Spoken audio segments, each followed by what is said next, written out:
Halo, Assalamualaikum warahmatullahi wabarakatuh. Nah, anak-anak, hari ini kita akan belajar pembelajaran 4 tema 1 subtema 1. Sebelum kita belajar, kita berdoa dulu ya. Nah, diharapkan setelah kalian belajar ini nanti kalian bisa mengetahui letak geografis pulau-pulau yang ada di Indonesia dan juga memahami tentang gotong royong. Nah, baiklah, kita mulai materinya. Nah, letak geografis Indonesia. Anak-anak, sebelum kita mengetahui letak geografis Indonesia, kita harus ingat dulu tentang letak astronomis Indonesia. Letak astronomis itu adalah letak suatu tempat dilihat dari posisi garis lintang dan juga garis bujur. Nah, garis lintang itu apa? Garis lintang itu adalah garis imajiner yang membentang secara horizontal. Ini. Nah, kemudian garis vertikal itu adalah garis yang imajiner melingkari bumi. Seperti ini. Nah, baiklah.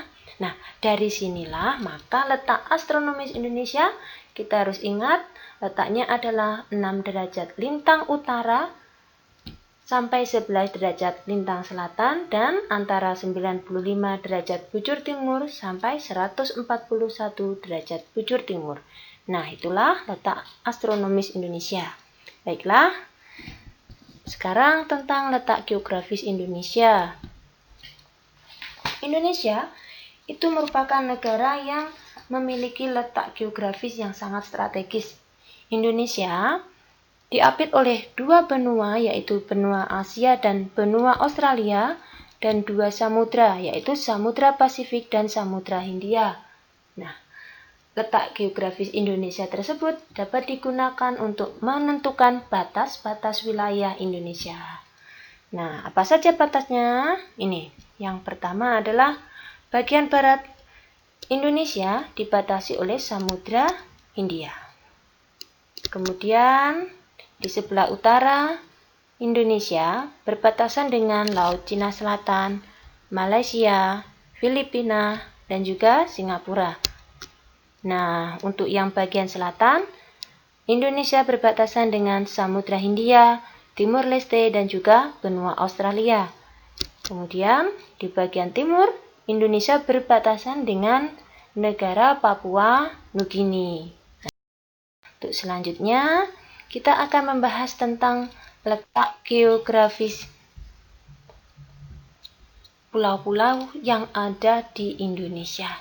Yang pertama, Pulau Sumatera. Pulau Sumatera memiliki luas sekitar kurang lebih 473.481 km persegi. Nah, kemudian batas-batasnya. Nah, apa saja batas-batasnya? Batas Pulau Sumatera yang bagian utara adalah Teluk Benggala, Malaysia, dan juga Singapura. Kemudian untuk yang sebelah timur berbatasan dengan Selat Malaka dan Pulau Kalimantan. Sebelah selatan berbatasan dengan Selat Sunda dan juga Kepulauan Mentawai. Sedangkan di bagian barat Pulau Sumatera berbatasan dengan negara India dan juga Samudra Hindia. Kenampakan alamnya, ada kenampakan alam berupa pantai dan laut, yaitu Pantai Lampu, Pantai Pasir Putih, Pantai Air Manis, Pantai Nongsa, dan lain-lain. Sedangkan dataran rendahnya ada Kabupaten Asahan, Tanjung Jabung Merangin, Batanghari, Dataran Rendah Cermin, dan lain-lain. Kemudian untuk kenampakan gunungnya, di Sumatera ada Gunung Kerinci, Gunung Lesser. Untuk selanjutnya, ada Pulau Jawa. Pulau Jawa ini luasnya sekitar 128.297 km persegi. Nah, ini. Kemudian, batasnya. Nah, batas wilayah Pulau Jawa sebelah utara berbatasan dengan Laut Jawa dan juga Pulau Kalimantan. Kemudian untuk yang sebelah timur sendiri berbatasan dengan Selat Bali, dan juga Pulau Bali. Nah, sedangkan sebelah selatan berbatasan dengan Samudra Hindia dan juga Pulau Natal.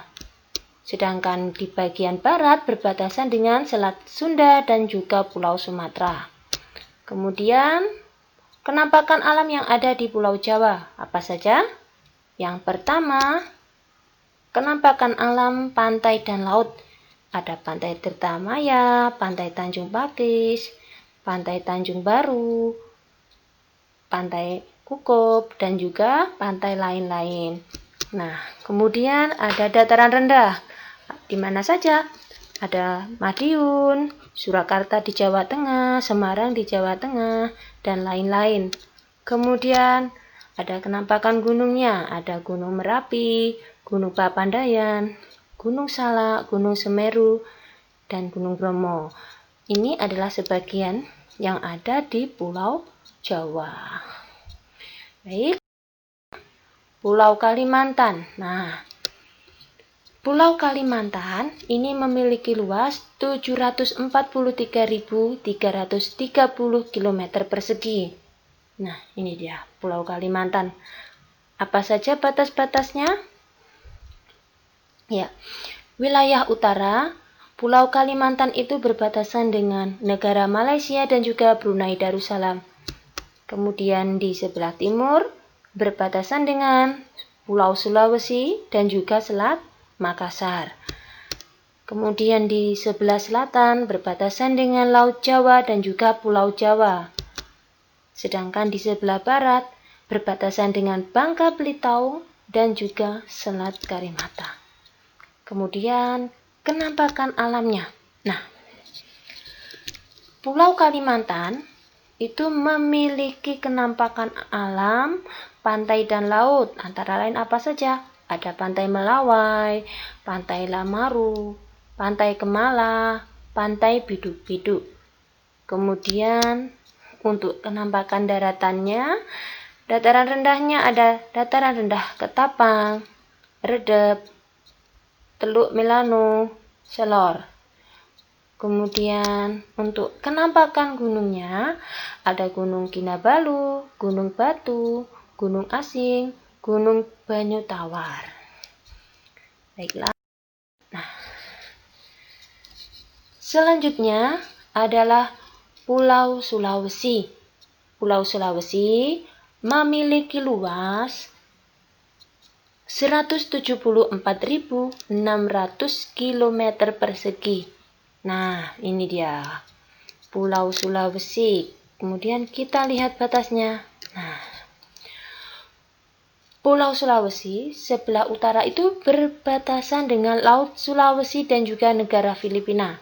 Ini negara tetangga. Kemudian di sebelah selatan berbatasan dengan Teluk Lomini, Laut Flores, Nusa Tenggara Timur. Kemudian sebelah barat berbatasan dengan Selat Makassar dan juga Gorontalo. Nah, untuk yang sebelah timur berbatasan dengan Laut Maluku dan juga Kepulauan Maluku. Ini adalah batas wilayahnya, kemudian penampakan alamnya. Nah, kenampakan alam yang ada pantai dan laut. Apa saja? Ada Laut Seram, Laut Arafura, kemudian ada Laut Banda, dan juga ada Laut Flores. Kemudian untuk kenampakan alam dataran rendah, ada dataran rendah Jeneponto, Goa, Selayar, Talakar, Bulukumba. Kemudian untuk gunungnya sendiri, ada Gunung Ambang, Gunung Soputan, Gunung Lokon, Gunung Tongkok. Nah, selanjutnya adalah Pulau Papua dan Pulau Maluku. Pulau Papua, pulau yang ini besar ini ya. Kemudian Pulau Maluku yang kecil-kecil, Kepulauan Maluku.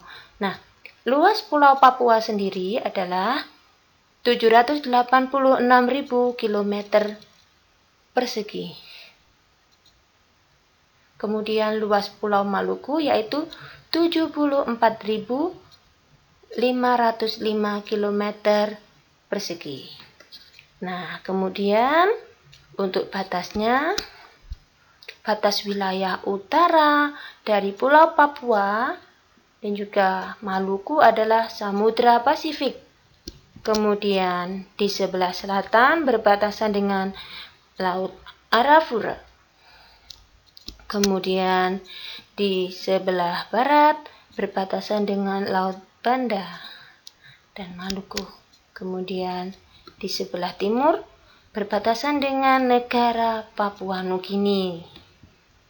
Itulah batas-batasnya. Kemudian kenampakan alam.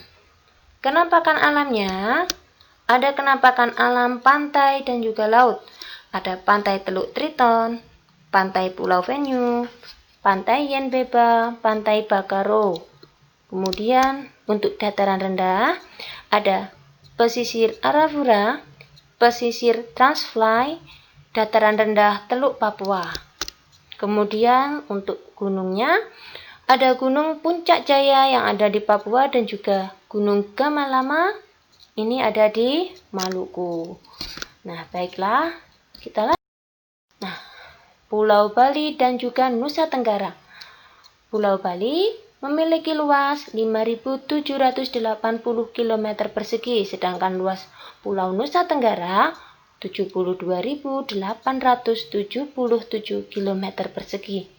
Batasnya, nah, batas wilayah sebelah utara ada Laut Bali dan juga Pulau Kalimantan. Sedangkan di bagian timur berbatasan dengan negara Timor Leste. Kemudian sebelah selatan berbatasan dengan Samudra Hindia. Kemudian di sebelah barat berbatasan dengan Jawa Timur. Nah, ada pula kenampakan alamnya. Nah, kenampakan alam yang ada yaitu pantai dan juga laut. Ada Pantai Sanur, Tanjung Benoa, ini ada di Bali. Kemudian ada Pantai Rutong, Pantai Pulau Bidadari, ada di Nusa Tenggara. Kemudian ada kenampakan dataran rendah. Ada dataran rendah Gianyar dan juga Buleleng, ada di Bali. Kemudian Flores, Lombok, Sumbawa, itu ada di Nusa Tenggara. Nah, kemudian untuk gunung, ada Gunung Agung, Gunung Batur di Bali, dan juga Gunung Tambora, Gunung Rinjani, itu ada di Nusa Tenggara. Nah, sekarang ayo membaca. Gotong royong modal dasar pembangunan. Gotong royong merupakan modal dasar bagi terciptanya suasana kemasyarakatan yang harmonis. Mengapa demikian? Karena dengan bergotong royong, masyarakat akan sering melakukan silaturahmi dan kerjasama, sehingga terjalinlah solidaritas. Seiring dengan munculnya rasa solidaritas inilah akan muncul juga rasa empati dan simpati di antara masyarakat yang akan mempererat dan memperkuat hubungan masyarakat. Tidak ada perbedaan dalam prinsip gotong royong. Gotong royong adalah kerja bersama, memeras keringat secara bersama, dan perjuangan saling bantu-membantu secara bersama. Gotong royong dilakukan demi mencapai tujuan bersama, tidak mempedulikan agama, suku, ataupun golongan. Nah, prinsip-prinsip gotong royong sangat bermanfaat bagi pelaksanaan pembangunan nasional, karena semua masyarakat merasa saling memiliki. Masyarakat juga merasa mempunyai tujuan yang sama, yakni terwujudnya kehidupan yang sejahtera. Dengan bergotong royong, segala program pembangunan yang dicanangkan oleh pemerintah akan dapat dilaksanakan dengan baik tanpa adanya gangguan yang disebabkan oleh ketidakharmonisian masyarakat.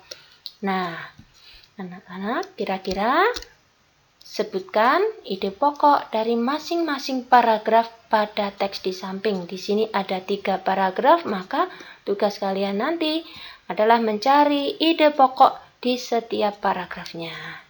Baik, inilah materi hari ini.